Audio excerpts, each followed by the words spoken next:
cover. And then auto promote is, of course, as our processes succeed throughout the different environments along our path, DA will handle all of the promotion through the environment, so we don't have to have any manual interaction if need be. Circle back to the sec. So we'll go ahead and give that a name. We'll save that, and we can start going into that pipeline. And as we'll notice, our pipelines don't have any environments assigned. Here we'll add our different environments. We have a dev, a QA, and a prod environment. In this instance, the order that we place them in is the order that we're going to deploy.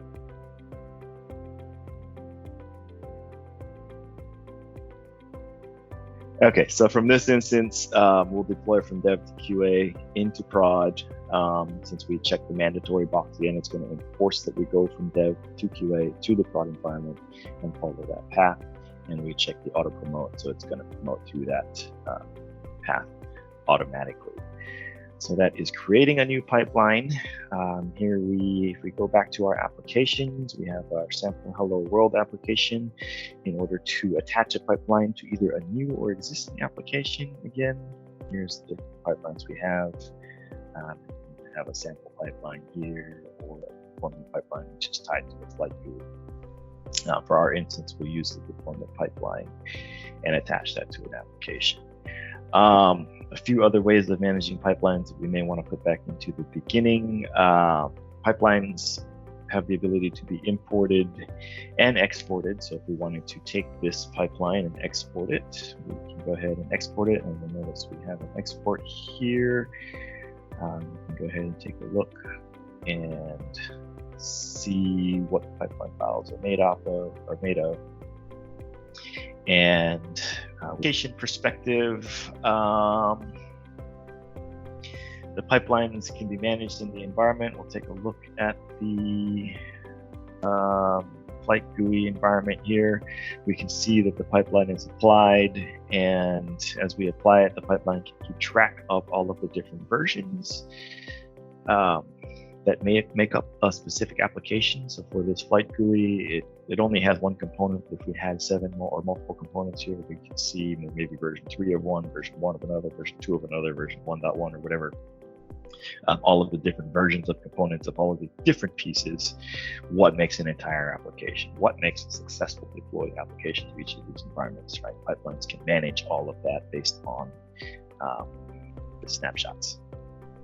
Okay.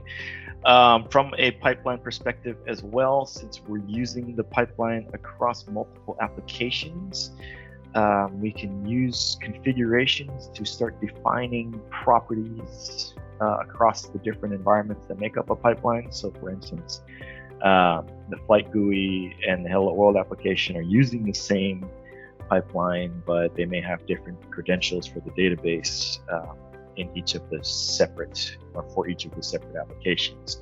Here we can start defining those things that are tied to the application.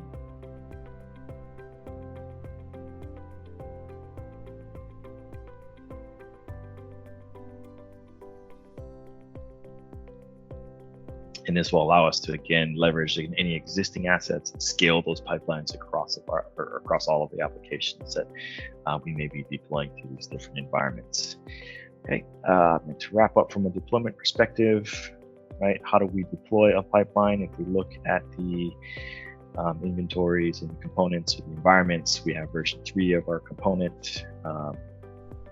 So I'm going to go ahead and create version 4 of our component. From a source control perspective, we can see the components that make up the applications. To attach to that source control piece, we can see here the different SCCM systems, or different ways for DA to capture the artifact and import it into the component. We can have it import versions automatically, or in this case, we're doing it manually. So we'll go ahead and save that out just in case. If we go back to our application, from a deployment perspective, we now have version 4. So to circle back to the beginning of the conversation where we hit that mandatory box and check on that pipeline, it's going to enforce the path of the pipeline. So it's dev, QA, prod. We don't have we don't have the option to deploy directly to the QA or the production environments because we did that. So DA is going to manage that process across of that path. So go ahead and choose the first environment, choose the process for application we want to run, choose the latest version, or if we want, and again, we'll choose the latest version, specific version, choose 4. And as we can see it deploying, we can check the process. We're going to the dev environments now. Again, because DA is enforcing the pipeline, we can see now that we're going to QA. Now the stage gating piece that we wanted, we'll notice right now that we have an approval in progress because we had set up some stage gating around getting the application into a production environment that requires role-based approval by an admin of the application. We can set that up to catch specific status flags that are on component versions, or again, leverage the role-based security privileges that we can create in deployment automation. So we'll see our approval here, and once we approve this,